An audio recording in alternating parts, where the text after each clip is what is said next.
살아계신 하나님 아버지, 감사와 찬송과 영광을 올려드립니다. 아멘. 오늘도 저희들의 생명을 연장시켜 주시고 주여. 복된 새로운 한 날을 또 허락하시고 하루를 시작함에 하나님의 이 은혜의 보좌 앞으로 나와 하나님께 찬양하며 기도하며 말씀을 전하고 들으며 예배하는 자리로 저희를 인도해 주시니 하나님 감사합니다. 아멘. 아버지 하나님, 이 시간 하나님 앞에 나온 한 심령 위에 성령 하나님께서 임마누엘로 임재하여 주셔서 주여. 하나님의 말씀을 들을 때에 귀를 열고 마음을 열어 잘 듣고 잘 받을 수 있는, 잘 영접할 수 있는 시간 되도록 성령 하나님 이 시간 함께하여 주옵소서. 아멘. 아버지, 몸은 있으나 여기 와 있으나 마음은 다른 곳에 있는 것이 아니라 몸과 마음이 온전히 하나님께로만 집중하는 시간 되도록 이 시간 성령 하나님께서 주장하시고 역사하여 주옵소서. 아멘. 예수 그리스도 이름으로 축복하며 기도 올려옵나이다. 아멘. 아멘. 자, 데살로니가 전서의 마지막 단락이 되겠습니다. 이제 내일부터는 물론 내일과 월요일은 우리가 영상을 통해서 봐야 되겠습니다. 이제 다시 잠언으로 돌아갑니다. 데살로니가 전서를 통해서 주신 일주일 동안에 주신 교훈들이 있는데 또 뭐 금방 잊어버릴 수도 있지만 그럼에도 불구하고 데살로니가 교회 성도들의 그 형제 성도 간의 사랑함과 형제 사랑하는 것은 굉장히 많이 칭찬을 했잖아요. 그런 부분을 우리가 본받으려고 힘써야 되겠고, 재림에 대한 권면의 말씀들 이런 것들이 지금 기억이 나는데, 아무튼 데살로니가 교회 성도들이 칭찬받은 부분은 우리도 칭찬받을 수 있도록 그렇게 힘쓰고 애쓰는 저와 우리 교회 성도님들 되시기를 축복합니다. 아멘. 자, 마지막 파트가 되겠습니다. 한 절씩 끝인사 또는 마지막에는 했던 말을 또 할 수도 있겠고 결론가도 같은 거기 때문에 요즘 분들은 편지를 잘 안 쓰기 때문에 편지 써보신 적 있으세요? 손편지? 언제가 마지막이세요? 손편지? 카드 말고 말 그대로 편지. 아마 오래되셨을 텐데 뭐 이메일을 쓰니까. 근데 이메일도 업무적인 것 빼고는 내 마음을 담아서 그 사람에게 어떤 편지를 쓰는 이메일을 써보신 적이 아마 드물지 않을까 생각이 듭니다. 그럼 옛날에 그 생각을 한번 떠올리셔서 마지막 부분에는 앞에 얘기한 것들을 다시 한번 언급을 하고 또는 정말 하고 싶은 얘기들을 이제 마지막에 하고 또는 다 썼는데 이게 빠졌네 하면 추신 PS라고 하나? 맞아요? 그렇게 해가지고 밑에다가 또 쓰거나 그런 거 있잖아요. 그게 오늘 이 단락입니다. 그래서 마지막 권면과 끝 인사를 하는 파트가 되겠는데, 자 12절부터 보도록 하겠습니다. 형제들아, 데살로니가 교회 성도들이겠죠. 우리가 너희에게 구하노니, 우리는 바울과 바울의 사도팀들이겠죠. 실라와 디모데를 비롯한 너희 가운데서 수고하고 주 안에서 너희를 다스리며 권하는 자들을 너희가 알고 그랬습니다. 너희 가운데서 수고하고 주 안에서 너희를 다스리며 권하는 자들이 누굴까요? 교회 리더들이겠죠. 오늘날로 말하면 목회자들이겠죠. 목사님, 전도사님들이겠죠. 너희 가운데서 수고하고 주 안에서 너희를 다스리며 권하는 자들을 너희가 알고 그랬습니다. 여기서 안다는 게 여러분들이 저를 알죠? 뭐 제 이름도 알고 제가 누군지 그런 아는 걸 얘기하는 게 아니고, 영어 성경에는 NIV 버전에는 respect라고 되어 있습니다. 말 그대로 존중하고 존경하고 알아주라는 거죠. 알아주고. 근데 이 부분이 왜 중요하냐면 목회자들에 대한 또 사도들, 당시의 사도들, 말씀을 가르치는 자들, 오늘날의 목회자들에 대한 성도와의 관계를 성경에서 몇 군데에서 이렇게 권면을 하고 또 가르치시는데, 이 관계가 안 되면 서로에게 복이 되질 않는데, 히브리서 13장 17절이 가장 여러분들 많이 들으셨을 유명한 말씀이죠. 너희를 인도하는 자들에게 순종하고 복종하라.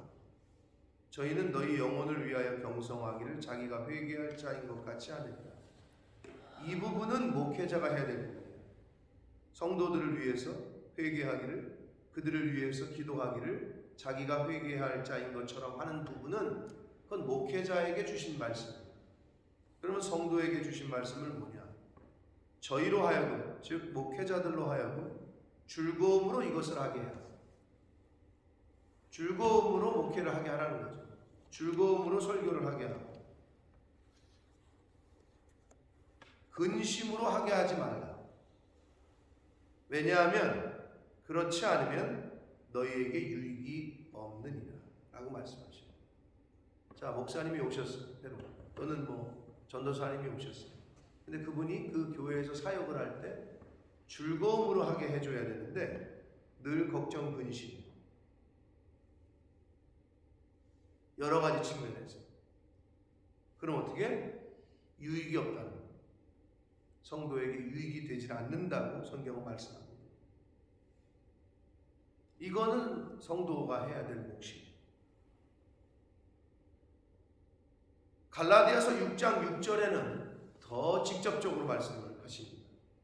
뭐라고 말씀하시느냐? 가르침을 받는 자는 말씀을 가르치는 자와 모든 좋은 것을 함께하라. 별로 여러분 듣기 싫어하는 말씀일 수 있을지 모르겠는데 어떡하겠어요? 하나님이 이렇게 해놓으신 거를. 이게 근데 목회자는 목회자로서 가져야 될 자세고 성도는 성도들이 가져야 될 자세를 성경 여러 군데서 말씀을 하셨는데 이게 이제 대표적인 거예요. 오늘 데살로니가전서 5장 12절에 너희가 알고, 이걸 알아주라는 거예요. 그들의 수고와 그들의 영적인 일에 대해서 알아주라. 오늘날 좀 많이 바뀌었습니다만 근데 이게 영적인 일에 대해서 알아주는 것도 그렇고 전혀 리스펙, 여기는 영어 성경에 리스펙하라고 그랬는데 존중하고 알아주는 걸 넘어 그거는 존경하는 것까지는 바라지도 않는데 너무 경히 여기고 가볍게 여기고 무시하는 때도 있어요. 그 중에 하나가 목회자가 왜 근심하냐 하면 교회 출근해가지고 이번 달 월세는 어떻게 내고 이번 달 애들 학원비는 어떻게 하고 계속 그 생각만 하고 있잖아요. 그런데 무슨 목회를 하겠어요? 전도사님이 부임해가지고 왔는데 학생부를 맡아가지고 있는데 계속 잡사이트나 아르바이트 뭐하지 계속 사이트 찾고 있고 그런데 무슨 그 아이들 영혼을 위해서 기도하고 축복을 하겠어요? 근데 어땠느냐? 한국 교회에 전도사 목사는 가난해야 된다. 이런 사고들이 있었다. 요즘은 좀 많이 바뀌었어요. 근데 이게 또 지역마다 좀 차이가 있긴 해. 대학원까지 나온 자기 아들을 100만 원도 안 준다. 그럼 아마 그 회사 사장을 욕하거나 당장 때려치라고 얘기할 거야. 장로님들이. 그런데 교회에서 당회를 하면 애가 둘인데 월급이 80만 원, 60만 원인데 그걸 올릴 생각을 하는. 그거는 아마 자기 아들이 어디 가서 대학원까지 졸업했는데 취직을 하는데 그렇게 준다 그러면 여러분 같으면 어떻게 하겠어요? 당장 때려치라고 얘기 안 할까요? 그런데 한국 교회가 그런 게 좀 있었어요.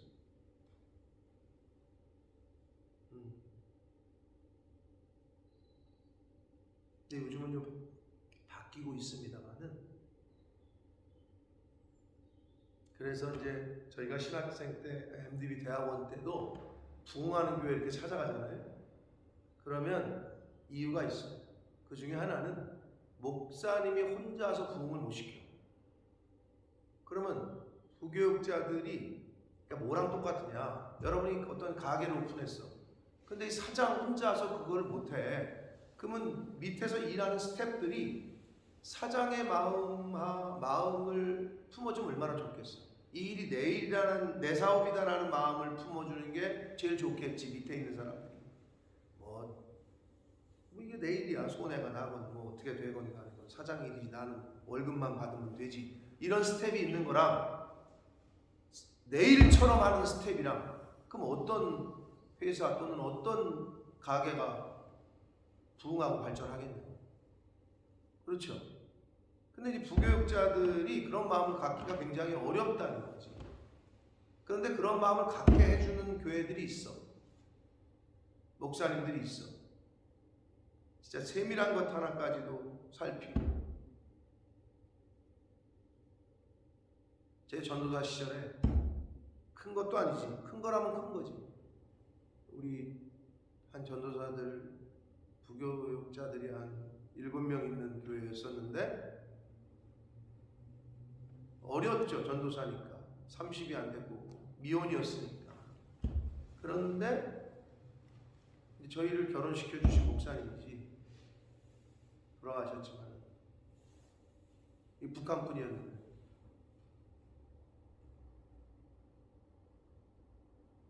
그 20대 전도사의 어느 날 그러더라고요. 토요일 날인가.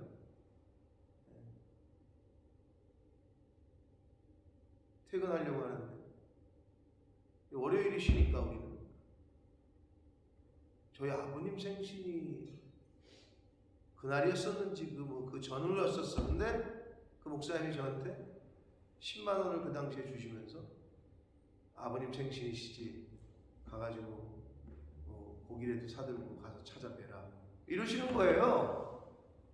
근데 너무 마음에 뭐라 그럴까, 이게 위로가 되고, 돈이 문제가 아니고, 그래서 제가 사실은 지금 죽었지만 전두환 씨가 왜 그렇게 나쁜 짓을 했는데도 그 주변에 있는 사람들이 끝까지 챙겼냐. 전두환 씨가 그렇게 의리가 있었대잖아요. 그 유명한 일화가 있잖아요. 전두환 씨가 그 청와대에서 근무하는 보초수는 군인의 아버지의 생일인가 아니고 엄마의 생일인가, 야, 네 아버지 생신이시지, 휴가 가고, 그리고 돈도 주면서, 금일봉 주면서. 대통령이 그렇게 하니까 그 병사는 어떻게 해? 아무리 5.18이고 어쩌고저쩌고 그래도 그 병사는 마음에 그냥 그 전두환 대통령을 그냥 이렇게 하지 않을까요? 그 작은 배려 하나가 그만큼 자기 밑에 있는 부하들을 잘 챙겼다는 거죠.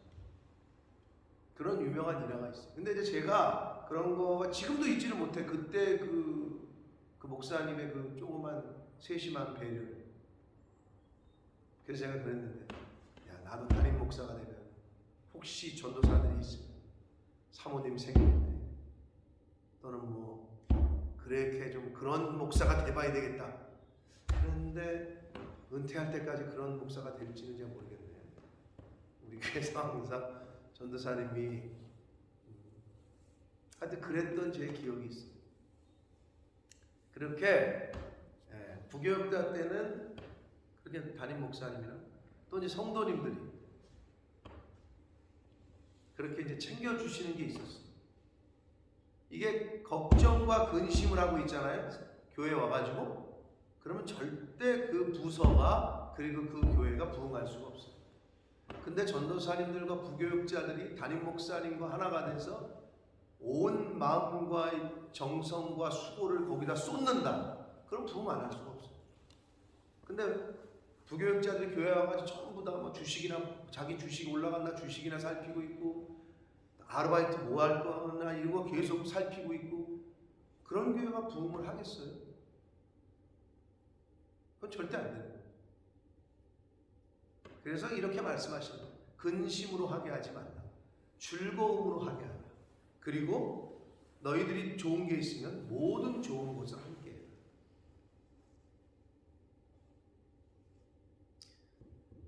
아마 뭐 한국에서 교회 생활 하셨던 분들은 그런 얘기들을 들으셨을지 모르겠는데, 근데 요즘도 그런 분들이 있는지 모르겠는데, 요즘은 참 그런 소식을 제가 여기 있어서 못 듣는 건지, 한국에는 그런 분들이 또 있긴 있을 거예요. 어떤 분들이 있었냐? 저 어렸을 때인데도 그런 소문들, 그런 얘기들이 들렸는데, 어떤 분, 뭐 어떤 장로님이 옷을 살라고 해도, 차를 살라고 해도 목사님 거를 먼저 사주지 않으면 안 산다는 거예요. 차를 바꿔야 되는데 목사님 차를 안 바꿔드리면 자기는 안 바꾼다는 거죠. 옷을, 양복을 사야 되는데 목사님 양복을 사드리고 나서 자기 산다. 이런 얘기들을 저 어렸을 때는 그런 분들의 얘기를 많이 들었어. 아마 여기 한국에서 신앙생활 하시는 분들이 그런 소리를 들으셨는지 모르겠는데, 근데 요즘은 어떤지 모르겠어요. 한국 지금 뭐 떠난 지가 오래돼서. 그게 바로 이런 말씀들을 알고 듣고 실천하려고 하는 거죠. 왜? 가르침을 받는 자는 말씀을 가르치는 자와 모든 좋은 것을 함께 해요. 이 마음을 아멘으로 마음에 받고 품으실 때 바로 그분에게 하나님의 은혜가 있을 줄 믿습니다. 별로 아멘을 안 하시네요. 어떻게 하겠어? 여러분, 근데 이게 제 말이 아니라고 다시 말씀드리지만 하나님이 말씀하신 거라고, 그런 마음을 품으셔야 된다고. 남 목사님 자꾸 얘기하는데 저희 매형이 개척하는 한 사람 데리고 개척하는 그 사람한테, 그 청년에게, 30살 먹은 청년에게, 너는 나를 책임져라. 내 생활을. 나는 너의 영적인 것을 책임지겠다. 이게 올바른 관계라고.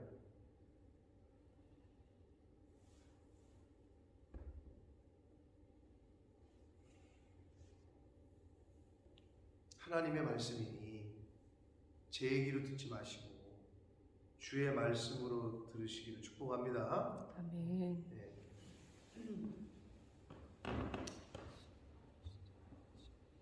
권하는 자들 너희가 그렇게 알아주고 리스펙트하고 존중해 주고 근심으로 하게 하지 말고 좋은 것을 함께 하고 그들의 역사로 말미암아 사랑 안에서 가장 귀히 여겨라 라고 말씀합니다. 그들이 그렇게 너희를 다스리고 수고하고 권하니 가르치니 사랑 안에서 가장 귀히 여기라.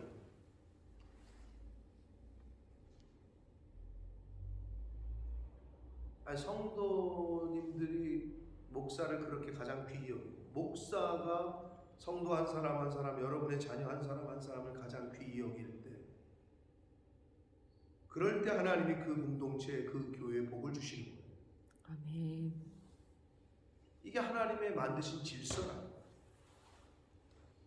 그런데 목사를 교회 다니는 사람들은 막대하고, 교회 바깥에 다른 교회 다니는 사람들이 나를, 담임 목사를 귀히 여기고, 뭔가 잘못돼도 한참 잘못된 거지. 내가 내 아버지 엄마를 막대하는데 옆집에 있는 김 씨의 자녀들이 우리 아버지를 아주 극진히 모시고 대접하는 거야. 이건 맞지 않는 거야, 이건. 그리고 우리 아버지도 자기 자녀들은 그냥 뭐 어떻게 됐는지 신경도 안 쓰고, 김 씨네 애들이 들어갔나 나갔나 밥은 먹었나 학교는 다니나, 이게 맞는 거예요. 이게 절대 안 맞는 거죠. 그러니까 목사와 성도가 그 관계가 돼야 위로부터 오는 복과 은혜를 받습니다. 아멘. 그래서 가장 귀히 여기며 너희끼리 화목하라. 여기서 너희끼리가 누구냐가 이제 해석이 분분한데 두 가지인데 사실 두 가지 다 맞습니다. 무슨 말이냐면 여기서 너희끼리 화목하라는 게 너희 서로 간에 화목하라는 건 이 서로가 누구냐? 첫째, 목사와 성도일 거다. 둘째, 성도와 성도일 거다. 여러분의 생각은 어떤지 모르겠어요. 근데 이거는 신학자들, 주석학자들도 두 가지 다 견해를 밝히는데 둘 다일 수 있어요. 목사와 성도 간에 화목해야 돼요. 성도와 성도 간에 화목해야 돼요. 근데 왜 화목하라고 하느냐? 여러분, 목사와 성도 간에 화목하지 않는 교회가 부흥이나 또는 그 교회에서 어떤 은혜가 넘칠까요? 맨날 목사 나가라고 싸우고 목사는 안 나가겠다고 성도들하고 당회하고 버티고 있고 이런 교회에 은혜가 있을까요? 무슨 은혜야? 그거 보기 싫어서 다 떠나지 교회. 그렇겠죠. 실제로 많이 있습니다. 화목하지 않고 분란이 있잖아요. 아니 당장 여러분이 저와 뭐 다툼이 있잖아요. 화목이 안 되잖아요. 샬롬이 아니잖아. 그러면 여러분 교회 나와서 설교 들을 때 어때요? 아 오늘 은혜 받아야지. 우리 목사님 성령 충만케 해주시고 이런 기도가 나와요? 그냥 뒤에 앉아가지고 팔짱 끼고 어디 뭐라고 들어보자 뭐 이러고 있는 거 아니야. 그런데 무슨 은혜가 넘쳐. 그러니 무슨 복이 흘러가 거기에. 그래서 화목하라고 하는 거야. 그리고 또 목사님하고는 그래. 근데 교회 왔는데 어우 저 김 집사 또 나왔네. 어우 저 박 집사 꼴 보기 싫은데 막 싸워가지고 다툼이 있어. 성도가 성도 간에. 그러면 그게 그 예배 시간이 어때요? 막 은혜가 넘쳐요. 자꾸 목사님을 바라봐야 되는데 아우 자꾸 김 집사 뒤통수 봐봐. 뒤통수만 봐도 막 싫어. 이런데 무슨 은혜를 받고 예배에 집중이 돼? 하나님이 그 모습을 보고 무슨 복을 주시겠어? 그렇죠? 그러니까 화목해야 돼. 이건 너희끼리 성도와 목회자 간에 화목하라. 이건 명령이야. 그러니 좀 다툼이 있고 내 마음에 뭔가 좀 꺼리낌이 있어. 빨리 해결해야 돼 그걸. 하나님 앞에서 용서하든지 용납하든지 가서 풀든지. 아니 오죽하면 해지기 전에 가서 풀래잖아요. 그렇게 서로 풀고 와서 예배를 드리래잖아. 그게 왜 그러느냐? 그게 나 때문에. 너 그런 마음으로 예배 드리면 은혜 못 받는다. 너 그런 마음으로 예배 드리면 예배 망친다. 그러니 해가 떨어지기 전에 가서 풀어. 예배 드리기 전에 가서 먼저 해결하고 와서 예배 드리라 라고 나를 사랑하시기 때문에 그렇게 얘기하는 거예요. 아, 여러분들 그런 경험했잖아요. 솔직하게. 없어요? 아, 누구한테 어떤 장로님, 권사님 또는 뭐 집사님 누구한테 상처를 받았어. 그럼 교회 와가지고 예배 드릴 때 어때요? 자꾸 말씀에 집중해야 되는데 자꾸 그분을 보면 자꾸 그때 상처받은 게 또 떠올라. 어떻게 나한테 그렇게 얘기할 수 있지? 한두 번쯤 다 계시잖아요. 목사들도 있어요. 설교하라고 딱 섰는데 어떻게 나한테 그 장로가 그 집사가 나한테 그렇게 얘기를 하지? 그러면 그 생각하고 있으면 이 설교가 돼? 무슨 뭐 하나님의 말씀을 시중 들어? 되겠어요? 안 되겠어요? 안 되지. 그러니까 목사든 성도건 이 말씀을 아주 근심으로 하게 해서도 안 되고 성도와 성도 간에도 화목하지 않으면 목회자와 성도 간에 화목하지 않으면 절대로 서로에게 복이 되지 않습니다. 하나님의 은혜, 하늘의 신령한 은혜를 공급받을 수가 없습니다. 그래서 중요한 거예요. 근데 이거는 뭐 교회뿐만 아닙니다. 부부관계 어떻습니까? 부부관계 화목하지 않아. 엄마 아빠가 매일 싸워. 그럼 그 아이들 밑에 있는 아이들이 어때요? 늘 불안합니다. 가정이 왜 중요하냐? 뭐 다 아시겠지만 싸우고 있는 남편과 아내도 힘들어. 그 밑에 있는 애들은 늘 불안하고 그런 애들은 학교 생활이나 바깥에 나가서 티가 납니다. 사랑을 듬뿍 받고 화목한 가정에서 자란 아이들은 자존감이 그 인격 형성이 성격의 형성이 늘 애가 긍정적이고 낯빛이 얼굴이 밝고 웃고 어린애가 어린애다워.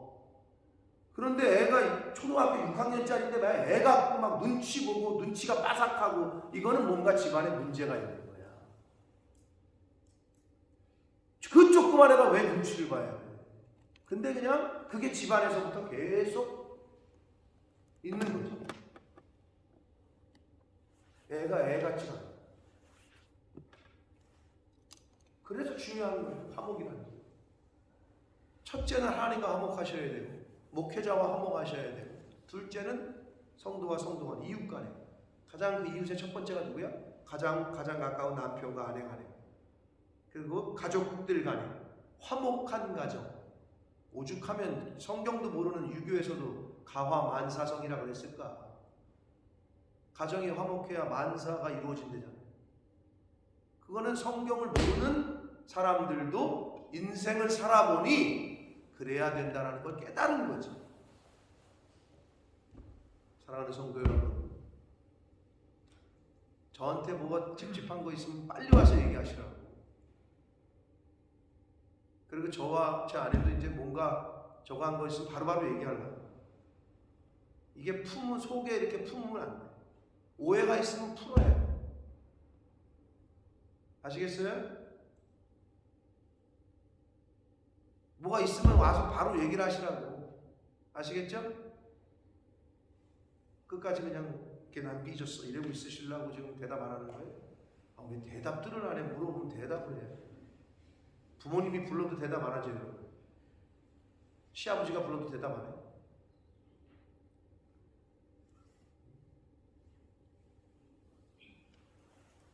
가정에서도 부부지간에도 화목하지 않으면 그 가정에 어떤 일이 이루어질 수가 없어요. 매일 다툼이 있는 가정에서 자란 아이는 성격이 긍정적이죠. 그리고 성격이 유순하게 온순하게 자라나지 못해요.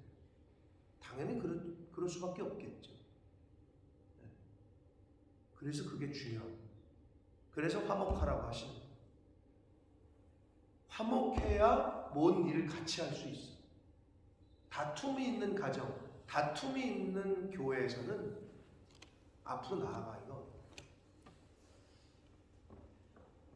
그래서 14절 형제들아 너희를 권면하노니, 자 권면 6가지 권면이 나오는데, 자 게으른 자들을 권계하며, 신앙적으로 좀 게으른 자, 영적인 일에 열심히 못하는 사람들을 이끌어 주라는 거예요.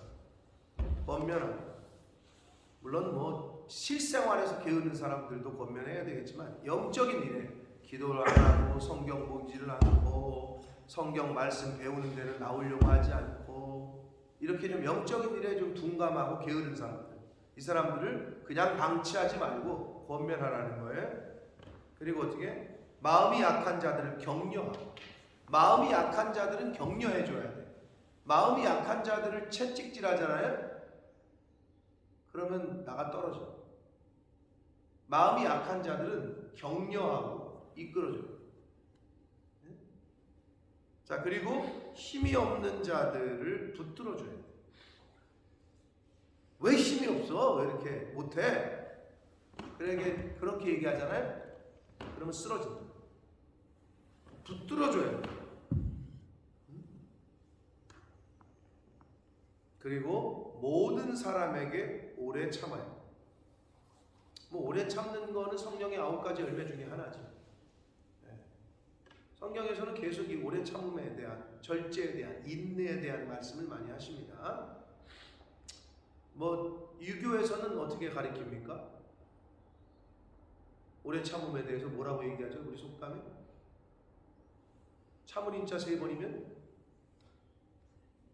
그 다음 뭐예요? 살인도 면한다. 참을 인자 3번이면 살인도 면한다. 그러니까 이 오래 참는 거, 인내하는 거 굉장히 중요합니다. 그리고 근데 여기서 여러분 모든 사람에게라고 했어요. 여러분이 좋아하는 사람에게만 오래 참는 게 아니고 여러분이 싫어하는 사람에게는 그냥 한 번에 그냥 한 방에 그냥 쏘아붙이는 게 쏘아붙이라는 얘기가 아니고 모든 사람에게. 그리고 삼가 누가 누구에게든지 악으로 악을 갚게 하지 말게 해라. 이 중재자 역할을 하는 거, 이 네고시에이터인가? 이 중간에 끼는 사람들 있잖아요. 이게 얼마나 힘든지 모르는데 누구든지 서로가 서로에게 악으로 악을 갚게 하지 않게 해야지. 성도가 중간에 껴가지고 싸울 일이 아닌데도 싸우게 만드는 사람이 있어. 중간에서 여기 가서 얘기하고 여기 가서 얘기해가지고 서로 싸우게 만들어. 아니 이거 세상 사람들도 손가락질 받는 건데 교회 다니는 사람들이 그렇게 하면 어떡해? 말 다 한 거지. 근데 여기 뭐라 그래? 이 사람도 악으로 갚아야 되는데 중간에 껴가지고 서로 한 발씩 양보해서 악으로 악을 갚게 하지 않게 하라는 거예요. 성도는 중간에서 그 역할을 하라는 거지. 근데 그 역할을 하려면 어떻게 해요, 여러분? 이게 중간에 끼인다는 게 굉장히 어려운데 그러려면 어떻게 해야 돼요? 시간 써야죠. 때로는 돈 써야죠. 마음 들여야죠. 또는 내가 상처받죠. 그게 중간에 역할 다리야. 근데 그 역할을 하라는 거지. 난 끼기 싫어. 니네끼리 알아서 피 터지든지 뭐 싸우든지 마음대로 해. 이렇게 방관하면 안 된다. 여러분 그 역할을 하셔야 돼요. 악으로 악을 갚게 하면 안 돼.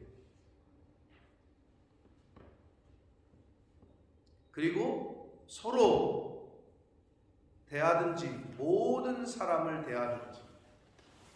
자, 여기서 서로는 데살로니가 교회 성도들이겠고, 근데 그들뿐만 아니라 모든 사람이라고 이게 확대가 됐네. 누구를 대하든지 항상 선을 따르라라고 말씀합니다.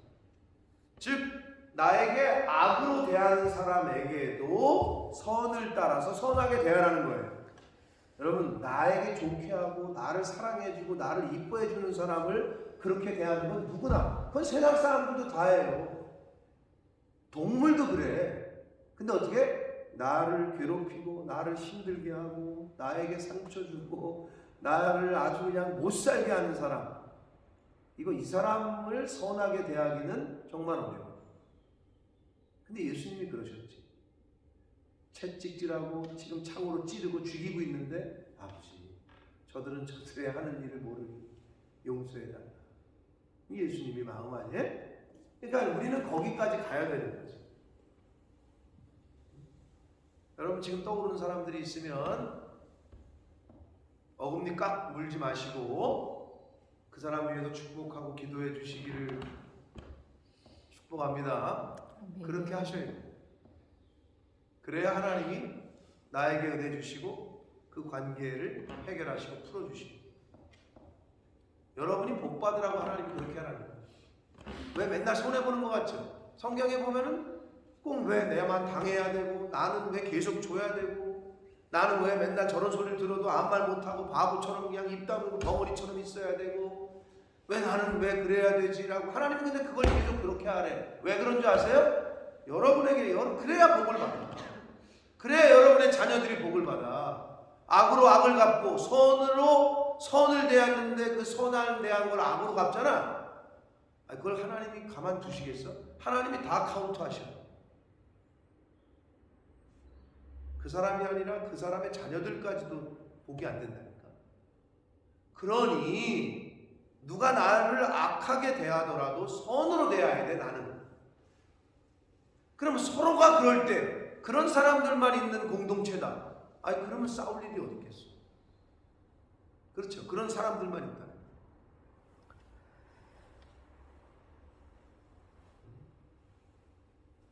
이게 지금 바울 사도가 데살로니가 교회 성도들에게 하신 권면이고, 오늘 이 시간에 성령 하나님께서 저와 여러분에게 권하시는 말씀인 줄 믿습니다.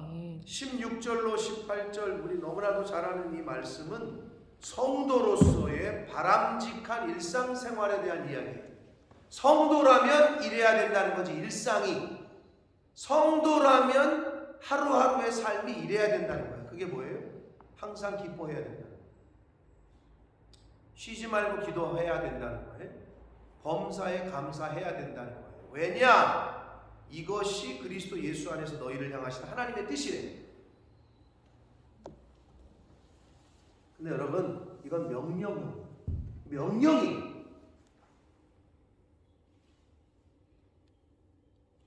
야, 너 얼굴 찡그리고 있어. 웃어. 그러면 난 지금 힘들어 죽겠는데 웃으래. 명령이라고. 항상 기뻐해야 돼. 쉬지 말고 기도해야 돼. 범사에 그냥 입만 열면 감사해야 돼. 근데 이게 왜냐하면 하나님이 나의 아버지시고 하나님 아버지가 나의 인생의 주인이시고 이 우주 만물의 주권자이시고 내 인생의 주권자라는 거를 깨닫고 그렇게 영접하고 그렇게 인정한 사람은 이렇게 살 수밖에 없어. 나를 지금 구원하신 내가 예수를 믿음으로 나를 하나님의 자녀 삼아 주시고 칭의해 주시고, 아니 구원의 은혜를 받았는데 어떻게 감사가 안 돼? 구원의 은혜를 받긴 받았는데 장사가 안 되면 감사가 안 돼? 구원의 은혜를 받긴 받았는데 용돈 못 받으면 또는 돈이 안 벌리면 감사가 안 넘쳐요? 그러면 구원의 은혜가 돈 조금 못 번 거 그 정도밖에 안 돼? 그거 아니잖아요. 아니죠. 왜 구원의 은혜를 그렇게 값싸게 만들려고 그래? 구원의 은혜는 그 어떤 것에 비교할 수 없어요. 아멘. 아멘이십니까? 아멘. 구원의 은혜를 어디에다 비교를 할 거예요? 여러분, 하나님께로부터 받은 그 은혜를, 예수 그리스도의 십자가의 역사를 값싸게 만들지 말고. 그럼 어떻게 해야 돼? 그것만 생각해도 늘 감사가 넘치고 아멘. 늘 눈물이 나고. 아멘. 그러셔야 돼요. 그게 성도의 일상이어야 된다라고 말씀하고 있는 거예요. 그게 바로 하나님 아버지께서 우리를 향하신 뜻이라고 지금 말씀하고 있습니다. 항상 기뻐하고 쉬지 말고 기도하고 범사에 감사한 일상을 살아가는 저와 여러분 되시길 축복합니다. 아멘. 19절부터 22절까지에서는 예언, 즉 말씀에 대한 바른 자세를 말합니다. 자, 성령을 소멸하지 말라. 이거는 소멸이라는 단어가, 한국어 단어가 무슨 말이냐면요, 불 끄는 거 말이에요. 불이 났을 때 불을 꺼버리는 거를 소멸시킨다 그래요. 빨리 저거 불을 꺼라, 소멸시켜라, 이거야. 그러면 성령의 불을 끄지 말라는 거지. 왜? 성령은 우리가 항상 불에 비유하잖아요. 불 받아라 그랬단 말이에요, 옛날 어르신 목사님들이. 근데 그게 지극히 성경적이야. 왜? 시편에 보면 뭐라고 그랬어요? 주의 말씀은 뭐래요? 내 발에 등이요 내 길의 빛이다. 하나님의 말씀을 빛, 불, 이런 거에 비유한다. 성령이 불이야. 근데 불을 꺼버리지 말라고 얘기하는 거야. 그러면 성령이 이퀄 말씀이기 때문에 말씀의 불을 끄지 말라는 거지. 말씀의 불을 끄는 거는 성경을 책을 펴보지도 않고 닫아놓고 있는 거, 읽지도 않는 거, 듣지도 않는 거, 묵상하지 않는 거, 이러니 당연히 공급이 안 되는데, 기름을 공급 안 하는데 어떻게 램프가 타겠어요? 성경을 읽고 듣고 공부하고 배우고 하는 게 공급하는 거야, 기름을 계속해서. 여러분, 차에 기름 떨어지면 씁니다. 저와 여러분의 영혼에 성령의 불이 꺼져버리면 추워요. 불 꺼지면 춥죠. 히터, 우리 유집사님들 히터 꺼져가지고 한 몇 달 고생하셨잖아, 보일러. 그럼 추워. 근데 희한한 게 성령의 불이, 은혜가 떨어지고 불이 없는 사람들은 눈빛만 봐도 차가워. 얼굴만 봐도, 그 사람의 말이 나오는 것도 차가워. 근데 은혜가 있고 성령에 불타는 사람들은요, 눈빛만 봐도 가까이 가도 뜨거워. 말을 꺼내는데 뜨거워. 불이 있어, 불이. 그런 걸 경험하시나 모르겠네. 느껴져요. 왜 저 사람은 저렇게 차갑지? 왜 저 사람은 눈빛이 왜 저러지? 왜 저 사람은 말이 저렇게 얼음장 같지? 영적인 동물이기 때문에 다 안다. 근데 내 안에서 불이 타잖아. 그러면 뜨거워. 성령의 불을 끄지 말래요. 그리고 예언을 멸시하지 말라. 멸시한다는 건 무시하는 거죠.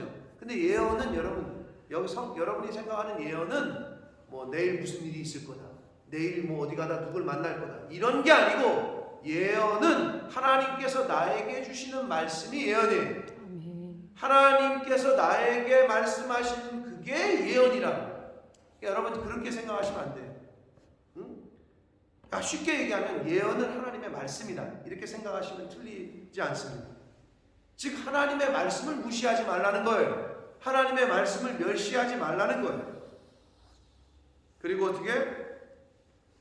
범사에 헤아려 좋은 것을 취하라. 이거는 하나님의 말씀인지, 즉 성령인지 악한 영인지, 성령인지 미혹하는 영인지를 구분해서 영분별을 해서 성령은 성령으로부터 온 것이면 취하고, 미혹하는 영, 거짓된 영으로부터 온 것은 단칼에 내치고, 이걸 얘기하는 거예요. 헤아려서 분별해서 좋은 것, 하나님으로부터 온 것, 성령으로부터 온 것이면 받아들이고, 그렇지 않은 것은 버리고, 이걸 얘기합니다. 그래서 악은 어떤 모양이라도 버려라. 모양이라도 버리래. 왜 그러냐?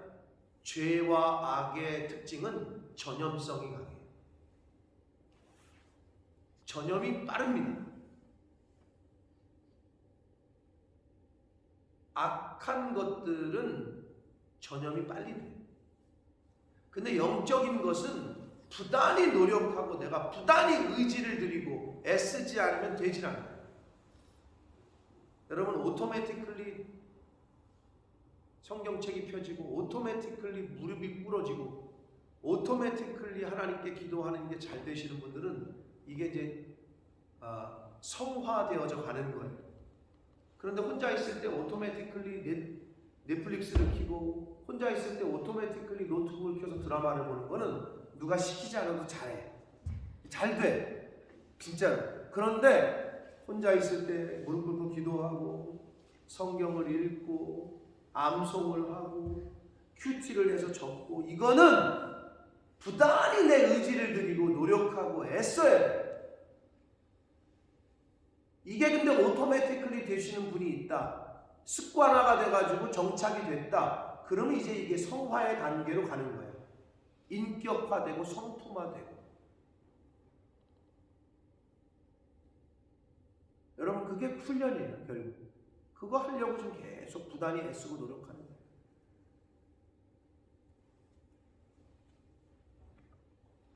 모양이라도 버려야 돼요.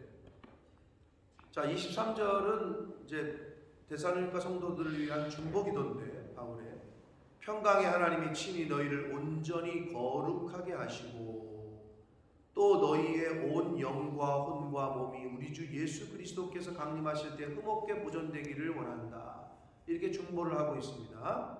근데 여기서 이제 그 온전히 거룩하게, 거룩이라는 말의 다른 표현은 성결이라는 말인데, 영국의 아주 유명한 신학자요 목회자인 몰간이라는 분이 있는데, 이분이 이런 말을 했습니다.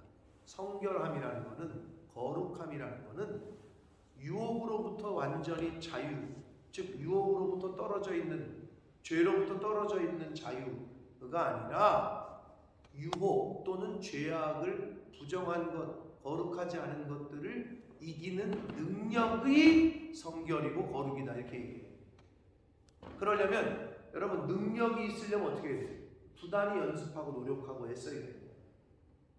성결함에 이르고 거룩함에 이르는 성화의 단계까지 가려면, 그리스도의 장성한 분량에까지 도달하려면 부단히 애쓰고 노력하고 절제하고 인내하고 이거를 하지 않으면 거기까지 갈 수가 없어요. 가만히 앉아있다고 그냥 자동적으로 거기까지 가는 게 아니에요. 그래서 성도는 훈련받아야 되고, 애써야 되고, 심노해야 되고, 노력해야 되고, 자꾸 도전해야 되고, 영적이고 거룩한 일.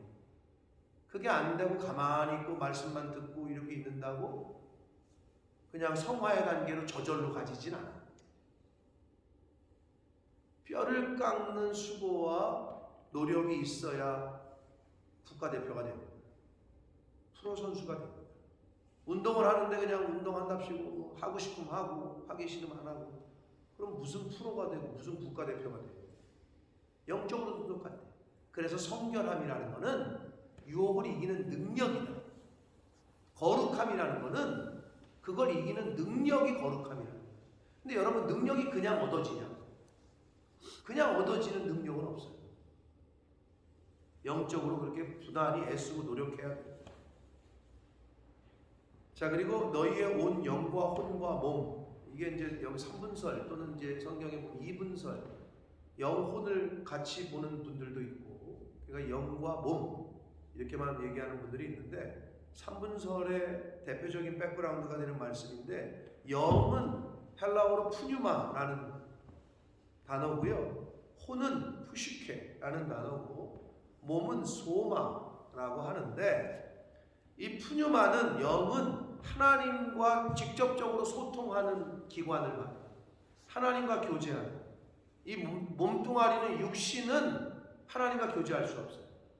자, 그러면 푸시케, 혼은 뭐냐? 생각, 인간의 생각, 감정, 정신적인 요소를 말해요. 그게 혼이에요. 우리가 흔히 이제 정신을 그렇게 구분하는 거죠. 근데 이제 의학학자들은 정신과 몸만 얘기하지 영을 얘기를 안 해요. 의사들. 근데 성경은 영은 하나님과 소통하는 기관이야. 영이 죽은 사람은 하나님과 소통할 수가 없어. 영이 죽은 사람. 그러니까 영을 늘 살아있게 해야 되는 거지. 생각이 죽은 사람, 정신이 죽은 사람 소통할 수 있어요? 심장은 뛰고 있는데 뇌가 죽었어. 옆에 있는 남편이랑 애들이랑 소통이 돼? 소통 못하지. 왜? 뇌가 죽었으니까, 정신이 죽었으니까. 영이 죽으면 하나님과 소통이 안 돼. 그래서 영을 늘 깨어있게 해야 돼. 그래야 하나님과 소통할 수 있어. 여러분, 그래서 사람인데 똑같이 이렇게 육신이 살아있잖아. 우리 육신 고깃덩어리가. 정신과 이 푸슈케와 소마는 붙어있어요. 그래서 이 육체가 죽기 전까지는 정신이 붙어있고, 뇌와 이 심장처럼. 그런데 영이 죽은 사람은 어떤 사람이냐? 여러분, 대화를 하는데 말이 안 통하고 답답한 사람이 있어. 하나님과, 그러니까 영이 없는 거지, 그 사람은. 영이 이쪽 하나님과의 소통하는 영이 죽은 사람이지, 쉽게 얘기하면. 근데 나는 영이 살아있어. 근데 대화를 하다 보면 이 사람은 죽었고 나는 살았는데, 죽은 사람이랑 대화가 돼요, 여러분? 죽어있는 사람이랑, 야, 일어나봐. 대화가 안 되지. 영이 죽은 사람하고는 영적인 대화가 되질 않아요. 그러니까 답답한 거예요. 영이 죽어있는 사람은 영적인 대화가 되질 않습니다. 그렇기 때문에 어떤 사람을 만나도 답답한 거예요. 꽉 막혀 있는 거예요. 근데 둘 다 영이 죽어있고 세상적으로만 살아있다. 잘 통하지. 잘 통하지.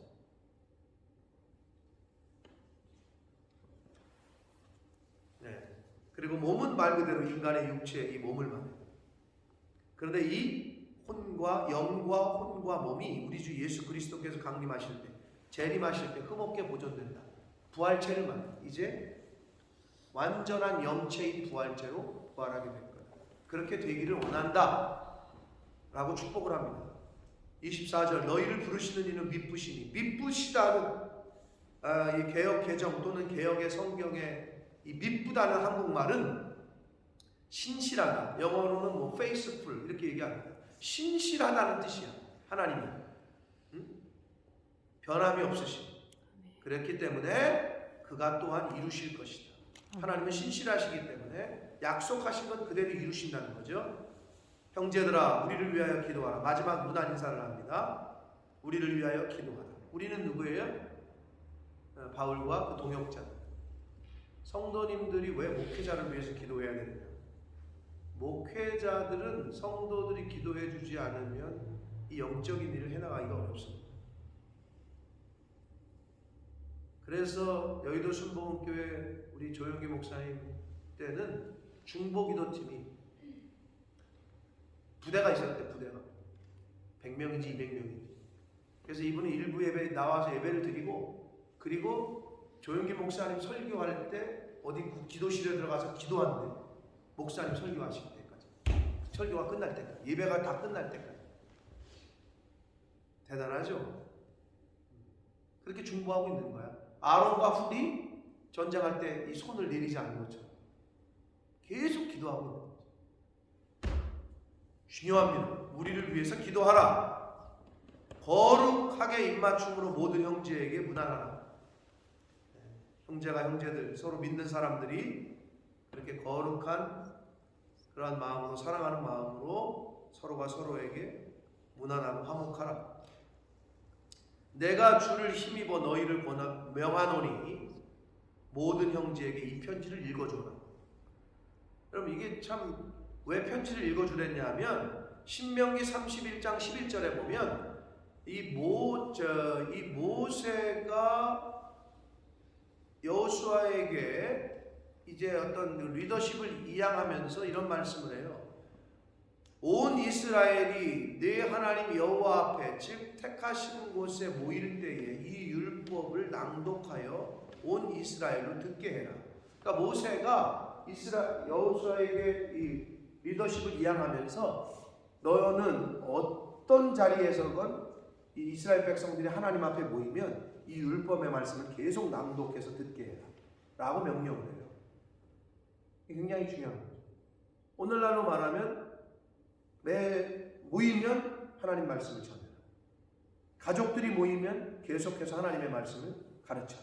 전해라. 이 얘기랑 똑같죠. 그래서 이제 바울도 내가 전한 이 말을 온 성도들이 다 낭독해서 듣게 해라 라고 얘기하고 있는 거예요. 마지막으로 축복하기를 우리 주 예수 그리스도의 은혜가 너에게 있을지어다 라고 하면서 말씀을 끝내고 있습니다. 네, 이렇게 해서 데살로니가 전서의 말씀을 일주일 동안 저희가 살펴봤습니다.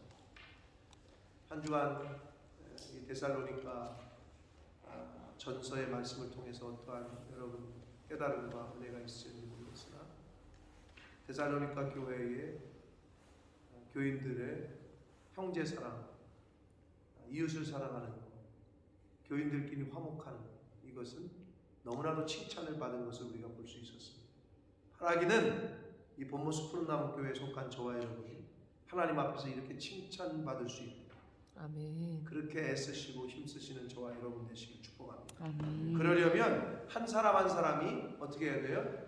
정말 그리스도의 마음을 품어야 돼요. 나를 좀 실망시키고 나를 좀 기분 나쁘게 해준 사람이 있더라도 용납하고 어떻게 오히려 그 사람을 축복하고 이해해주고 참아주고 그래야 그 관계가 유지가 되지.